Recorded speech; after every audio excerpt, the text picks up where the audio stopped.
Magandang umaga Pilipinas. Welcome to my channel. Ngayon ay May 12, 2025, araw ng eleksyon. Ini-encourage ko bawat mamamayang Pilipino, mga registered voters po natin sa Republika ng Pilipinas na lumabas, makilahok, i-exercise po natin yung ating karapatan na bumoto. Yung pumili ng tapat at wastong kandidato. Iboto po natin yung alam natin na karapat-dapat na maghatid, maglingkod sa sambayanang Pilipino.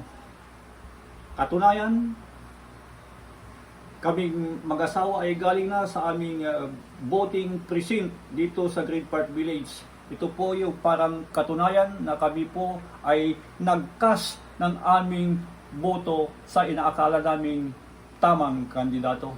Sa inyong lahat dyan na hindi pa nakakaboto, lumabas po kayo at i-exercise po natin yung karapatan natin na bumoto. Thanks for watching.